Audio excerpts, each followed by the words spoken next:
እንደዚህ አይነት መድረኮች ላይ በነገራችን ላይ የአክሲዮን መርህና የህግ ድንጋጌዎች ግዴታ የሚጥሉባቸው ነገሮች አሉ። እያንዳንዱ መስራች አባልና ባለ አክሲዮን መብትና ግዴታ አለው። ግዴታውን እንደሚጠየቀው ሁሉ መብቱን የመጠየቅ መብትም አለው። ነገር ግን እንዲህ አይነት ጉዳዮች በሚነሱበት ጊዜ ግልጽ ያልሆኑ ነገሮችን አሁን እርሶ በስላይድ ላይ አስቀምጠን እናሳያለን ምናምን እያሉኝ ነው። ነገር ግን በጠቅላላ ጉባኤ ላይ ሰዎች ሀሳባቸውን ሊገልጹ ጥያቄያቸውን ሊያቀርቡ የሚያደርጉትን ጥረት ማምከን ነው እንጂ ሀሳባቸውን እንዲገልጹ አታረጉም። ለምሳሌ ጥር 6 2015 ዓ.ም የተደረገው ጠቅላላ ጉባኤ በድርጅታዊ አሰራር ለተመረጡ ሰዎች ብቻ ያን ቢዝነስ በማማለል የራሳቸውን ፍላጎትና ጥቅም ለማስከበር የሚጥሩ አካላት እንደዚህ የተጠለፈና ሐሳባችንን እንዳንገልጽ በዚህ ጠቅላላ ጉባኤ ላይ የቦርድ አባል የሆነን ግለሰብ ቅሬታን ለማቅረብ ሁሉ አልቻልኩም እና ስተታችሁን ሁሉ ለማጋለጥ ሞክረን ነበር የሚል ነገር ቀርቧል። ልክ ነው ይህ ቅሬታ? ምንም ትክክል አይደለም። ምክንያቱም በዛ ሰዓት የነበረው የአብዛኛው ህብረተሰብ እዛ ቀን የነበሩ ስብሰባ ላይ እኮ ኢቭን ኦብዘርቨርስ ነበሩ፣ ከውልና ማስረጃም ጭምር ሰዎች ነበሩ።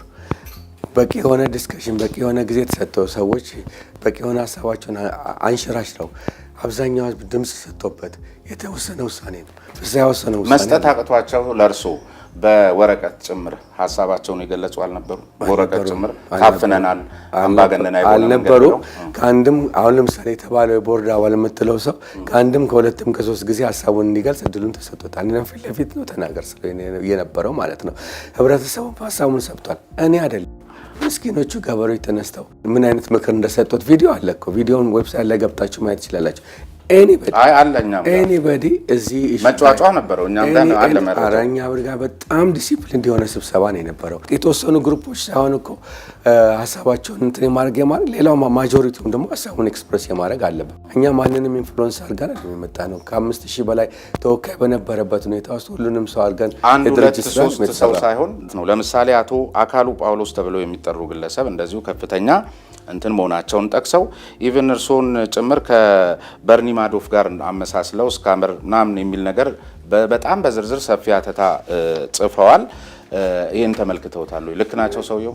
ቢዝነስ ላይ ስትሰራ ሰዎች የተለያየ አመለካከት ሊኖራቸው ይችላል። አንደኛ ሰፋ ያለ ቪዥን ይዞ የሚነሳ አመለካከት ያለው ሊኖር ይችላል። ጠባብ ያለው አመለካከት ሊኖር ይችላል።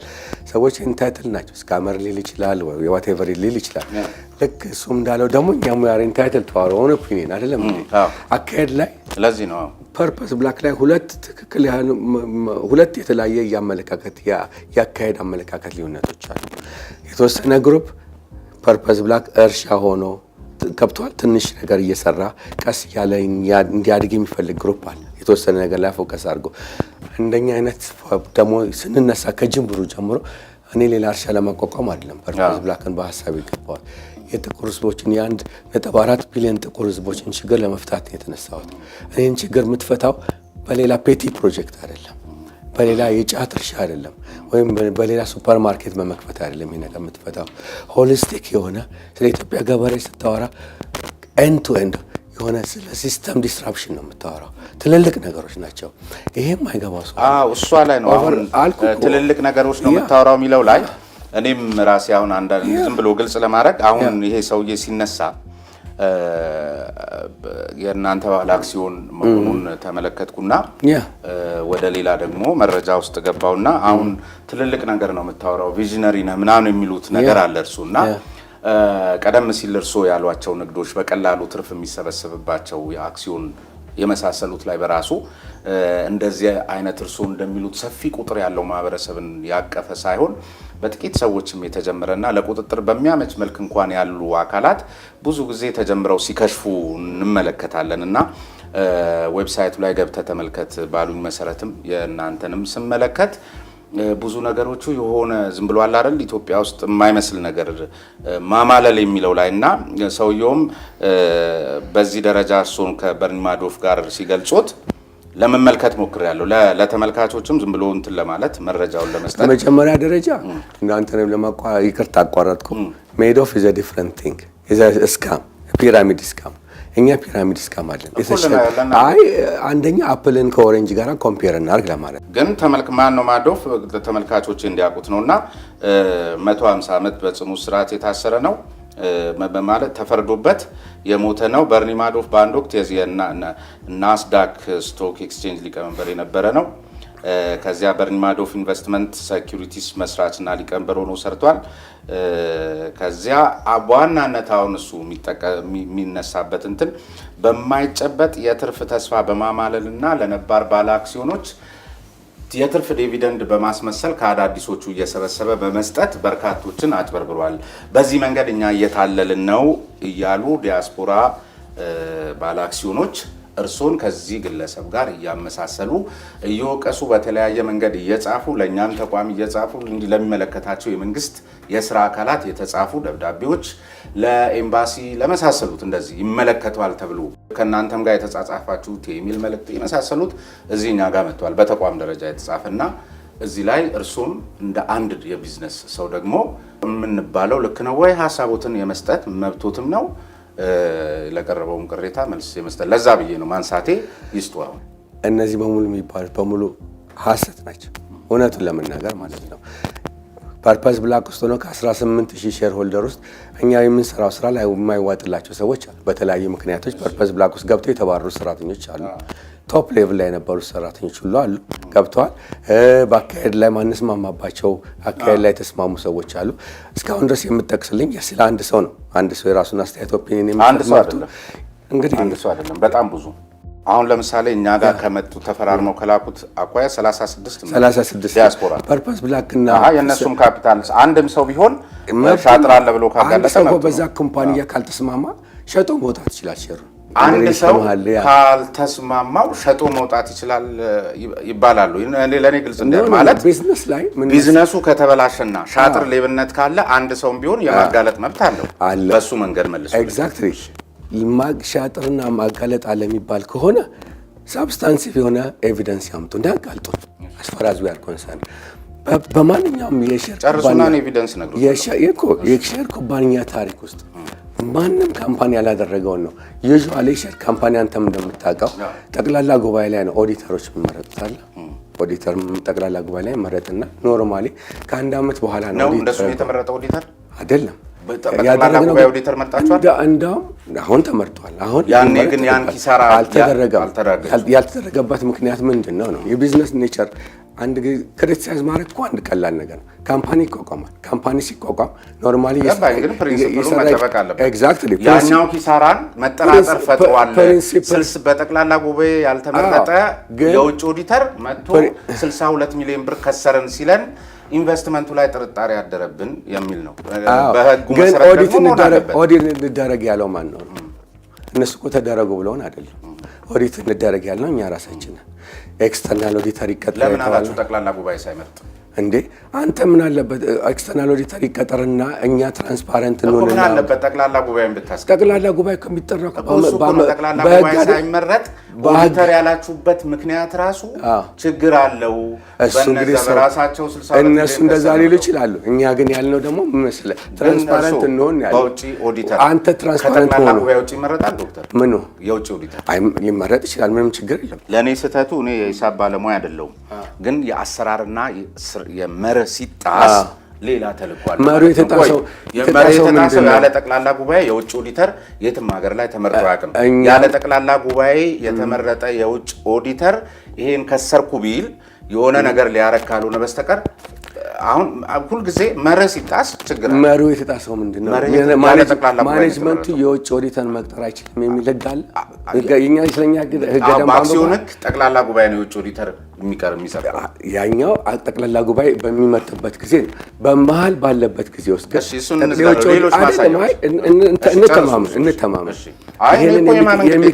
እኔ ግን በመርህ የማውቀው በቃ ይሄን የሚሰሩ ሰዎች ጠቅላላ ጉባኤ ያልመረጠው የውጭ ኦዲተር የሰራው ስራ እኩልነት ይኖረዋል ብዬ አላምንም። በነገራችን ላይ የሚመለከተውም የንግድ ሚኒስቴር እንዲህ ተመልካቾችም ስለሚያዩን የመንግስት የስራ ኃላፊዎችም ስለሚያዩት ይህን ፕሮግራም እርስዎ በሚሉት መንገድ የእንትን ከሆነ አጽድቆት ያልፋል፣ የማይሆን ከሆነ እንደዚህ ለመነሻ የሚሆን ሀሳቤኛ ማቅረብ ነው። በዛ ጊዜ ራሴን ሪፖርት ከማቀርብ የውጭ ኦዲተር ትራንስፓረንት በሆነ መንገድ ተመርጦ ያ ኦዲተር ያቀረበው ሪፖርት ጠቅላላ ጉባኤ ተቀብሎታል። ስለዚህ አስፈራዚያም ኮንሰርን የጠቅላላ ጉባኤ የተቀበለውን ሪፖርት አለመቀበል ማለት ተቀብሎታል።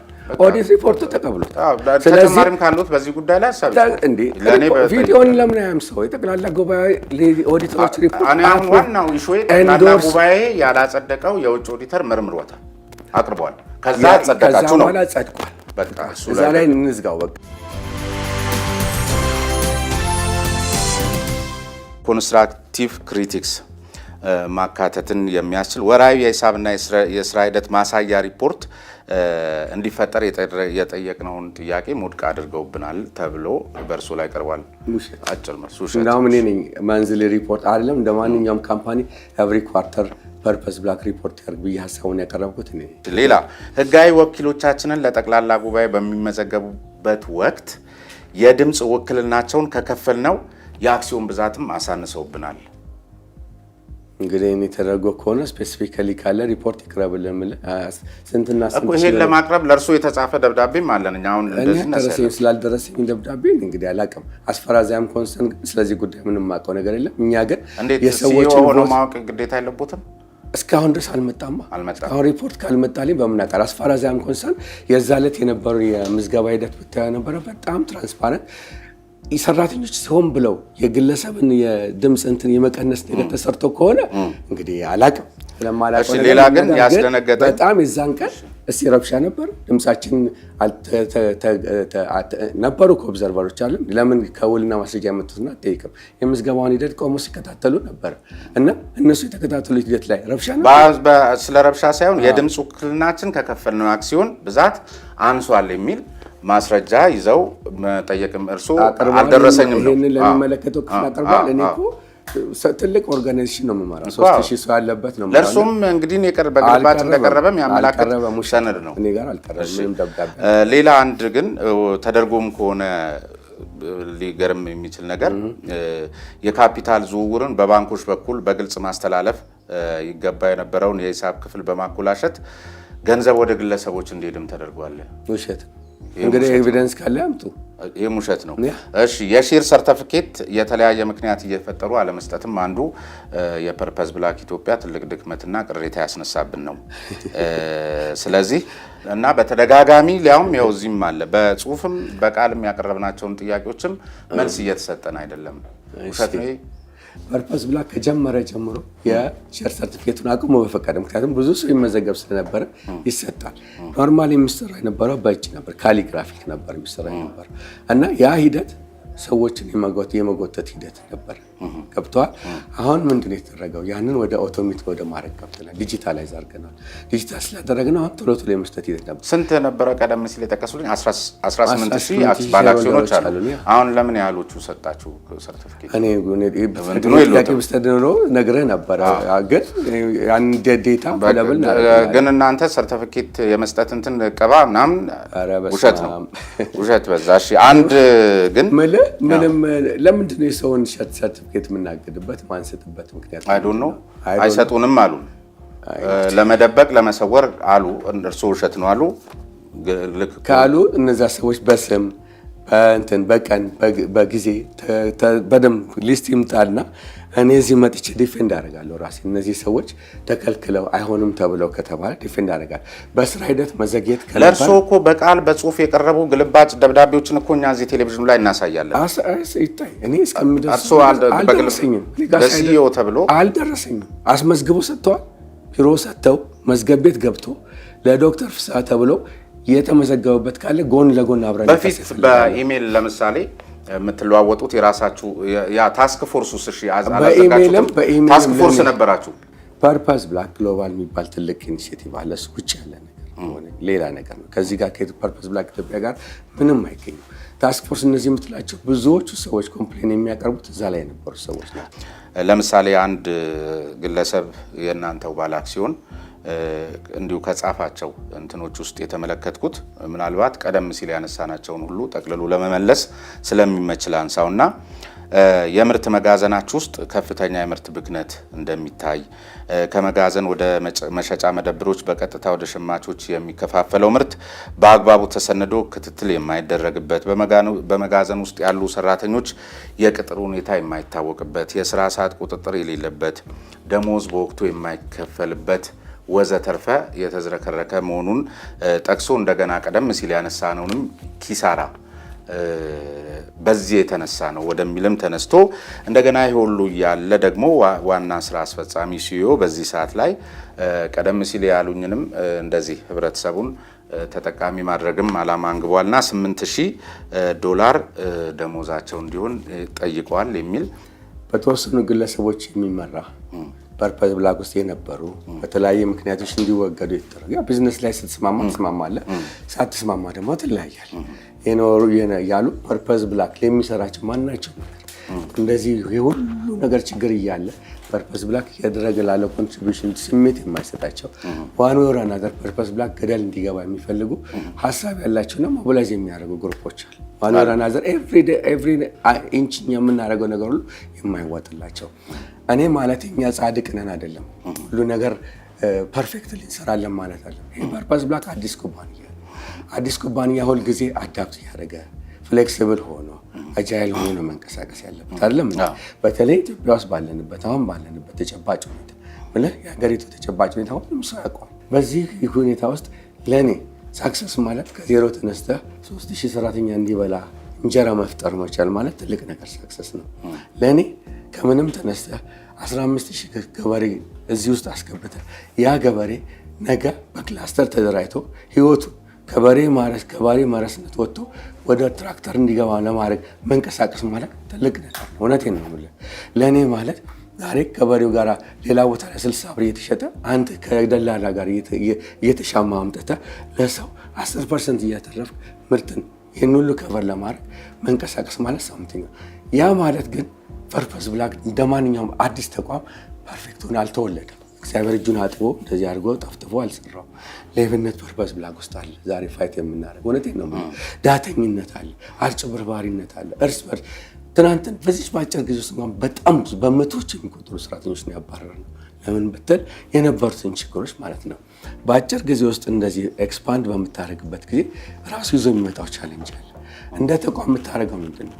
ቆም ብለህ ታስብና ማስተካከል የሚገባውን ነገር እያስተካከል ከዛ በኋላ ሪካሊብሬት ታደርግ ደግሞ ተመልሰህ ትቀጥላለህ። አይደለም እንዴ? አለ የሚባለው ነገር በራሱ ውስጥ የነበሩ ችግሮች አሉ። በሰራተኞች ሌብነት በየእንትኑ ከምርት ሲመጣ ጀምሮ መስረቅ ሌብነት አለ። እውነቴን ነው የምልህ። በራሱ መብራት ያስጠፉ ምርቶችን ማጥፋት፣ መዝረፍ፣ መብላት እነዚህ ሰዎች ትናንትና ምንም ደሞዝ ያልነበራቸው ዛሬ 6000 ብር የሚከፈላቸው ልጆች ናቸው። ፐርፐዝ ብላክን የሚዞሩት ዛሬ እኮ እስከ ማስፈራራት ደርሰዋል። እኛ እውነቴን እኮ ነው የምልህ። እና ለውጥ እናድርግ ሰራተኞቻችን ለካምፓኒ የሚቆረቆሩ ሰራተኞች እኮ ዛሬ ስልክ የተደወለ አርፈህ ብትቀመጥ ይሻላል እስከመባል ድረስ የደረስንበት ሁኔታ ነው። እንዴት ማለት ነው? ብዙ ቻሌንጅ አለ። ካልቸራችን ተለውጧል። ዘርፈህ መብላት ዘርፈህ ማደርን እንጂ ሰርተህ ማደግ የሚባል ነገር የጠፋበት ዘመን እንደሆነ ነው የተማርኩት። ጥቁር ሕዝብ ክብሩን ሊያስመለስ የሚችለው በኢኮኖሚ ብልጽግና ነው ብሎ መናገር ማማመል ነው።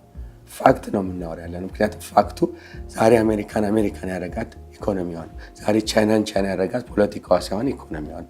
ጥቁሩ ህብረተሰብ ተቀበለውም አልተቀበለውም ያ ነገር እሱን ሰው ሊያደርግ የሚችል ኢኮኖሚ ነው ብሎ መናገር ማማለል አይደለም። አንድ ሁለተኛ በሌላ ተጨባጭ ሁኔታ ላይ ግን ይሄ ይገባላል ሌን ታገኛለህ። አሁን ቀደም ሲል ራሱ ሲናገሯቸው ደስ ይላሉ።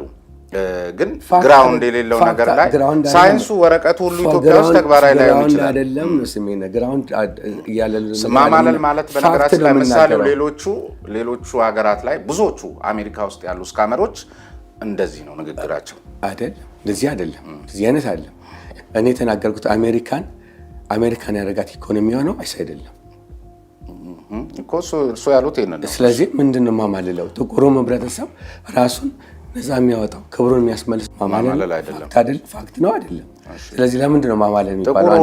ሁለት ቆይ ሰውንታ ከዛ ባሻገር ስለ ኢትዮጵያ ሪያሊቲ ላይ ስንመጣ የተናገርነው ነገር ምንም ማማለል ነገር አይደለም። ፋክት ነው የተናገርነው። ማማለል ካልሆነ ለምሳሌ አሁን ከ15000 የችርቻሮ ገበያ ውስጥ በዚህ 2 ዓመት ውስጥ ከ5 የዘለላላችሁ 7 አለን እና ለምንድን ነው ያቆምካችሁ? ማማለል አይደለም። ቅድም ብያለሁ። 1500 የችርቻሮ ንግድ ሱቆችን ከፍታለሁ ያለ ተቋም ኢትዮጵያ ውስጥ ከገባ ከ2 ዓመት ተኩል በኋላ 7 ሱቆች ሊያውም አዲስ አበባ ከተማ ላይ ሆነ ያላችሁ። አዲስ አበባ ከተማ ላይ አሁንም ማረመች 1 ዓመት ከ6 ወር 1 ዓመት ከ6 ወር ኢትዮጵያ ውስጥ ካምፓኒዎች ሲማማቁ ራሱ 1 ዓመት ይፈጅባቸዋል። ስለዚህ ማማለል ነው ማለት ነው አይደለም፣ ፋክት ነው። ጎል አስቀምጠናል። እኔ ግን 1500 የችርቻሮ ሱቆችን 50 ፋብሪካዎችን ምን አርሶ አደሩ መንደር ያለ አካል እዚሁ አዲስ አበባ ውስጥ ሽንኩርትና እንቁላል እየሸጠ ማማለል ካልሆነ ፋክትን ያስቀመጥነው ጎል አስቀምጠናል። ማንም ካምፓኒ እኮ ቪዥን ያስቀምጣል፣ ታርጌት ያስቀምጣል። እኮ የሚያማልል ቪዥንን በተግባር የማይተረጎምን ቪዥንን ማስቀመጥ ማማለል ነው። ማማለል አይደለም። ሪያሊቲና ጎል ታስቀምጣለህ። ሪያሊቲ ደግሞ መሬት ላይ ያለ ነው። እኔ ዛሬ 10 ቢሊዮን ብር ባንቀሳቀስ ሞቢላይዝ ባረግ ማለት ነው 10 ቢሊዮን ብር 1000 ሱቅ አይደለም 5000 ሱቅ ከፍትልሃለሁ። ነገር ግን ትመጣለህ። እስቲ ለምሳሌ አንድ ጥያቄ ልንገሩት።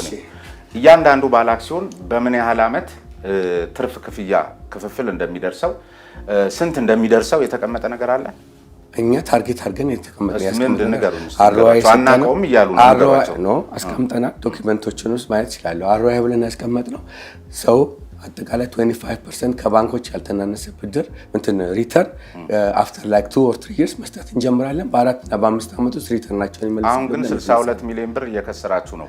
የዛሬ 3 ዓመት ይሄንን መስጠት ካልቻላችሁ ማማለል አይሆንም።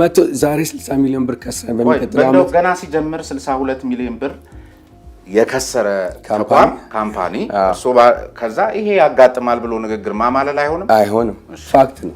ፋክት የምንናገረው ዛሬ 60 ሚሊዮን ብር ልትከስ ይችላል፣ ነገ 100 ሚሊዮን ብር ልትከስ ይችላል። በሶስተኛው ዓመት 200 ሚሊዮን ብር ልታተርፍ ትችላለህ። አስፈራዛም ኮንሰርን ገብተዋል አይደል እንዴ?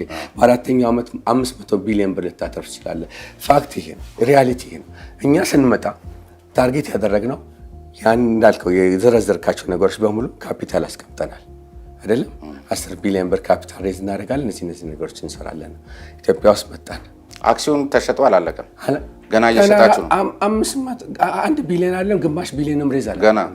ስለዚህ አንተ 10 ቢሊዮን ነበር ያሰባችሁት፣ ገና ግማሽ ቢሊዮን ላይ ናችሁ። 1 ቢሊዮንም አልደረስንም። 1 ቢሊዮን ሳትደርሱ 62 ሚሊዮን ብር ከስራችኋል። ልንከስር እንችላለን እና 10 ቢሊዮንን ማሰብ ማማለል አይሆንም። ማማለል አይደለም። 10 ቢሊዮን ሁላችንም ተነጋግረንበት ታርጌት አስቀምጠንበት እንደ ፋውንደርስ ጎል አስቀምጠን የተነሳን ሳይሄ ማማለል አለም 10 ቢሊዮን ብር አደርጋለሁ ብለህ ትነሳለህ። አቺቭ አላደረከውም። አቺቭ ካላደረከው መበተን አለብህ። ባለበት ሁኔታ ላይ ነው መስራት፣ ሪያሊቲ ላይ መስራት። መጀመሪያ ያቺን ለመሳብ ግን አማላችሁኛል። እኔ 10 ቢሊዮንን አስቤ ነው የምመጣው ትርፌን። ከዛ በኋላ በቃ አቺቭ ስላላደረግን ባለን ሁኔታ እንስራ ማለት መጀመሪያ ማልያለው ማለት ነው። በቪዥን አምናለሁ፣ በጎልስና በታርጌት አስቀምጣለሁ አምናለሁ። ያንን በግልጽ ህብረተሰቡ ነግሮ መግባት ማማለል አይደለም። ያንን ተቀብሎ የገባ ሰው ምርጫው የራሱ ነው።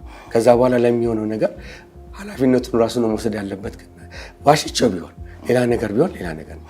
ስትገባ ደግሞ ሪያሊቲ ደግሞ የሚባል ነገር አለ። በሪያሊቲ ውስጥ እንደ ቪዥነሪዎች እንደ ካምፓኒ እንደሚመሩ ሰዎች ይህንን አቺቭ አላደረግኩም ምን ላይ ነው ጨዋታ ፈረሰ ዳቦ ተቆረሰ የምትልበት ሁኔታ መኖር የለበትም። ፋክት እና ሪያሊቲን እያየህ እንደ ጊዜው ተጨባጭ ሁኔታ ራስን አጀስት እያደረግ አዳፕት እያደረግ መሄድ አለበት። ፐርፐስ ብላክ ዛሬ 10 ቢሊዮን ብር ሬዝ አላደረገም። 10 ቢሊዮን ብር ሬዝ አደርጋለሁ ብሎ ሲነሳም ደግሞ በአንድ ዓመት ውስጥ 10 ቢሊዮን ብር ሬዝ አደርጋለሁ ብሎም አልተነሳም። ይህን አለ የሚል ሰው ዶክመንት ካለ አምጡልህና እሱን ከነገ በፊት ማሳየት የምችል ከሆነ አሳየው። 10 ቢሊዮን ብር አዘጋጅ 10 ቢሊዮን ብር ግባችሁ ነው፣ ግባችን ነው። ግን ገና እኔ በ2 ዓመት ውስጥ ይሄ እኮ አይደለ አሳይና ዶክመንት ምናምን አይበልም። ዶክተር አሁን እየመለሱልኝ ነው። እኔ ያልኩት በ15 እኔ እንደውም የእናንተው ዌብሳይት ላይ ያየሁት በ10 ዓመት ውስጥ 10 ቢሊዮን ነው፣ ግን በ15 ነው አሉኝ እርሱ። እሺ በ15 ይሁን፣ ግን በገና በአንድ ዓመት ከ6 ወራችሁ ውስጥ ወይም ደግሞ መመስረት የጀመራችሁት አክሲዮኑን መሸጥ የጀመራችሁት 1 ዓመት ከ6 ወር ነው። 1 ዓመት ከ6 ወር በአንድ ዓመት ከ6 ወር ውስጥ ግማሽ ቢሊዮን ሬስ ሳታረጉ 62 ሚሊዮን ብር ከስራችኋል። ይሄ መዳረሻችሁን ያሳያል አልኩ እንጂ በዚህ ዓመት 10 ቢሊዮን ሰበስባላችሁ ቢዝነስ ስለዚህ እንዴት እንደማያሳይ ነው እርሶ መመለስ ያለበት። እኔ ቢዝነስ ሰርቻለሁ ሳክሰስፉል የሆነ ቢዝነስ ነው። በኮርሱ ነው አንነ ስለዚህ አስፋራዛም ኮንስታንት ካምፓኒዎች ሁሉ ጊዜ there is phases አንድ ካምፓኒ አካሄድ ላይ ፌዝ አለ። ኢንቨስትመንት ፌዝ አለ። ከዛ ካምፓኒ ደግሞ ስኬል የሚያደርግበት ፌዝ አለ። ካምፓኒ ደግሞ ሌቨል የሚያደርግበት አለ። ዲክላይን የሚባል ነገሮች አሉ። ዲክላይን in a sense you can spin it off or something like that. ፐርፐስ ብላክ ገና አንድ ዓመት ተኩል ማለት ኢንቨስትመንት ፌዝ ውስጥ ነው ያለው። ኢንቨስትመንት ፌዝ ላይ ደግሞ ካምፓኒዎች ይከስራሉ። there is nothing wrong። እኔ እንደውም እንትን ላይ ተናግሬያለሁ ጠቅላላ ጉባኤ ላይ ኔክስት ይር ላይ ራሱ አጠብቁ ሪተርን ብያቸዋለሁ። ኢፍ ዩ ዋንት ፋስት ሪተርን የምትፈልጉ ከሆነ ሁልጊዜም እንትን ላይ የምናገረው እሱ ነው። ፐርፐስ ብላክ ላይ ኢንቨስት አታርጉ። እኔ ሌላ አሁንም ፊት ለፊት ነው የምናገረው ለሰው ፋስት ሪተርን የሚፈልግ ሰው ፐርፐስ ብላክ ውስጥ አይምጣ። አንፈልገውም። ምን አይነት ሰው ነው የምንፈልገው? ሶሻል ኢምፓክት የሚያምን እኔ ገንዘቤን ስጋት ስለ ትርፍ ሳይሆን መጨቃጨቀው አንድ ገበሬን ህይወት ቀይሬያለሁ። ነገ 1 ሚሊዮን ገበሬዎች ሞቢላይዝ ማድረግ እንፈልጋለን። በከገበሬ ኢንቲግሬትድ ኤክስቴንሽን ፕሮግራም ጀምረናል። ዛሬ ክላስተሮች ሞቢላይዝ ማድረግ እዛ ላይ እኔ 1 ብር ኢንቨስት ማድረግ ገንዘቤን ሳይሆን የምፈልገው ያንን ገበሬ ህይወት ለመቀየር ነው ብለው የሚገቡ ሰዎች ነው እኛ የምንፈልገው። እና አስፋራዝ ዊ አር ኮንሰርን 62 ሚሊዮን ብር ከሰረ እኔ እንዳውም 62 ሚሊዮን ብር ትንሽ ነው የምለው ኢንተርምስ ኦፍ ካሰብነው አኳያ የተነሳ መጀመሪያ ዓመት ላይ ብዙ ጊዜ ካምፓኒዎች አያተርፉም። አይዶን ነው ንግድ ከሆነ ዝም ብለህ የምታገላብጠው ንግድ ከሆነ ስኳር ገዝተህ ስኳር ምሸጥ ከሆነ ልታተርፍ ትችላለህ። ዩር ቢልዲንግ አን ኢንስቲትዩሽን እንደ ኢንስቲትዩሽን እኮ እንዴት ኦቨርናይት ትርፍ ያመጣል?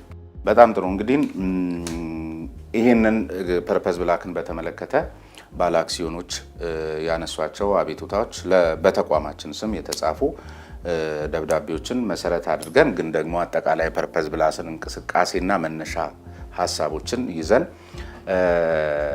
ደግሞ እርሶም እንደ አንድ የሚዲያ ሰው ቀደም ሲል እንደነበሩት ሚዲያና አሁንም የሚዲያን ሚና ተረድተው በሚሄዱበት መንገድ ልክ በእርግጥም እንዳሰብኩት ለዚህ ሀሳብ መልስ እንዲሰጡ እንዲያብራሩ ላቀረብኩት ጥያቄ ፈጣንና ተገቢ ምላሽ በአጭር ጊዜ ውስጥ 2-3 ሳያንገላቱኝ ስለመጡ በእርግጥም ከልቦት ለሚዲያ ያሉትን አክብሮት ስላሳየኝ በጣም ከልብ ነው የማመሰግነው። ተመልካቾቻችን የዛሬው ዝግጅታችን ይህንን ይመስል ነበር። የፕሮግራሙ አዘጋጅና አቅራቢ ስሜነ ባይፈርስ ነኝ። ሳምንት እንገናኛለን። ሳምንት በተመሳሳይ ሰዓት በሌላ እንግዳ። እስካሁን አብራችሁን ስለ